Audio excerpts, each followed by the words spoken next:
Some of the best hobbies out there make tedious activities more exciting, like extreme ironing. There isn't much to explain about the rules, it's just ironing clothes. But in the most outrageous of areas, like on top of mountains or on ski slopes. It's also a pretty organized sport. It has its own international association and its own world championship. The first one took place back in 2002. The original extreme ironist is Phil Shaw, who came up with this hobby when faced with an impossible choice: either do his chores and iron his clothes, or go rock climbing. Needless to say, he went for both at the same time. Phil decided to call himself Steam and went on an international tour to promote extreme ironing. If you like painting and miniatures too, you might want to give this hobby a shot too: painting on pennies. Some have tried depicting the most intricate landscapes on the tiny canvas, and even if it might take a lot of effort and patience, it does look awesome in the end. Speaking of mindful activities, try balancing rocks every now and then. It means taking some unusually shaped rocks and balancing them so that they stay vertical on uneven surfaces. Bonus tip: if you have a camera lying around, you'll surely amaze your friends with these pictures. It certainly looks like gravity stopped working when you see these amazing rocks almost floating around. For those equally as passionate about rocks, you might also try stone skipping. Just bring a flat oval stone next time you stroll by a lake and try to make it bounce on the water surface as many times as you can. The current record is pretty amazing: 88 bounces in one single throw. News rating has to be one of the funniest hobbies out there. It means popping up as a passerby in the background of television reporters. It does take a lot of planning skills, and you really need to be both creative and spontaneous to bring out the best representations. The most talented news rater is a man named Paul Yarrow.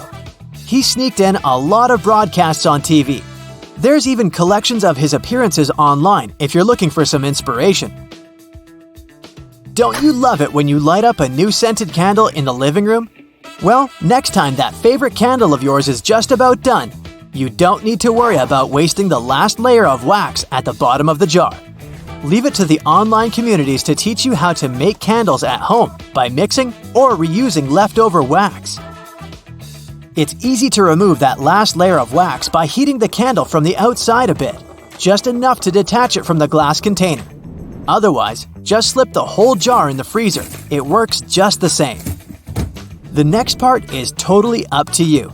Melt the wax and place it in a smaller jar, or mix different scents to create a new one. All you need to finish the candle is a new wick, which you'll easily find online. On the subject of perfumed hobbies, you might try making essential oils at home as well, especially if you have herbs or plants that you grow at home and don't want to waste them. People use crock pots to boil the plants until the oils separate, and then use these essences around their household for their laundry or even homemade cleaning products.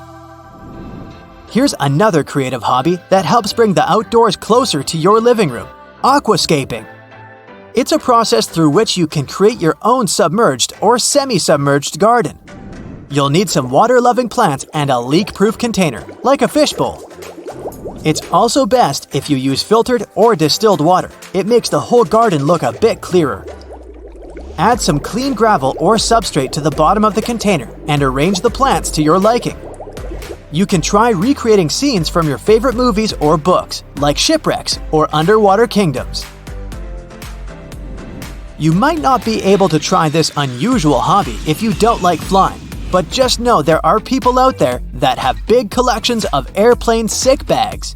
Empty sick bags, don't worry. It's pretty self-explanatory. Just take those paper bags that the airlines provide before liftoff and add them to your collection. There are even sites where you can sell these bags or swap them with other collectors. One airplane bag connoisseur from Singapore grew his collection to an amazing 388 bags. He managed to gather them from 186 different countries. The people that can make the best impressions of a cow are called mooers. And yes, that's another example of an unusual hobby. It's a competitive sport too, in case you're wondering. The biggest prize can go up to $1,000, and the latest was won in Wisconsin by a 10-year-old boy. Others find it relaxing to simply create things with their hands. That's where decoupage comes in. It means covering an object with colored paper or cut out pictures by using glue.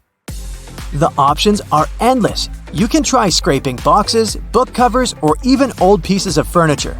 Not to mention, it's a nice way to customize your gifts. For competitive dog grooming, you'll actually need to be a pet stylist first. But there are legitimate competitions that transform some dog breeds into walking artworks. They use dyes to color the fur and various other utensils to sculpt the dog hairs.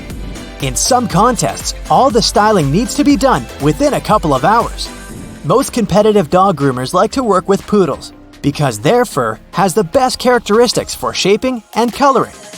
The dogs love the attention they get and, most importantly, it's mandatory for the competitors to use safe, non-toxic products. Wild birds do great all by themselves, but they do benefit from human assistance if done right. Native bird watchers help them by planting native hedges, installing bird boxes, and making watered areas, like bird baths. More so, they help provide these birds with the right food so that they have the best nutrients to survive over the colder season or care for their young. Some pet supply stores even provide pre-made bird food packs that may include special supplements for the birds.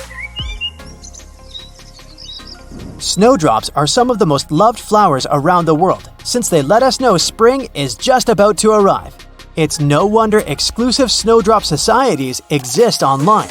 There's even a name for snowdrop lovers: galanthophiles.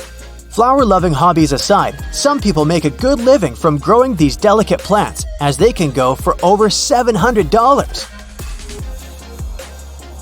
Tree shaping is a great hobby too if you have the patience for it.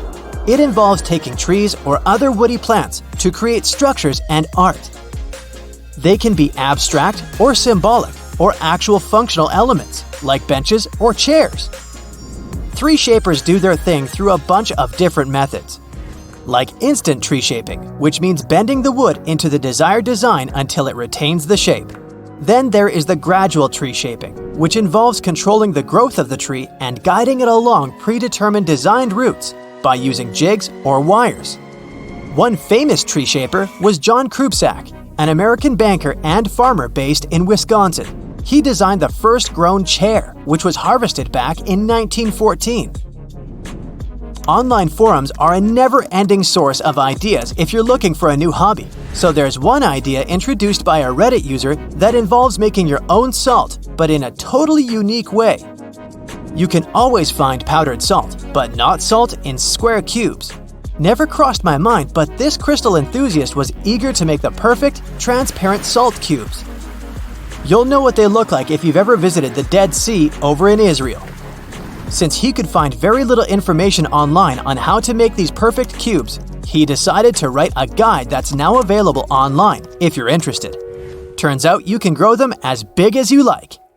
That's it for today. So hey, if you pacified your curiosity, then give the video a like and share it with your friends. Or if you want more, just click on these videos and stay on the bright side.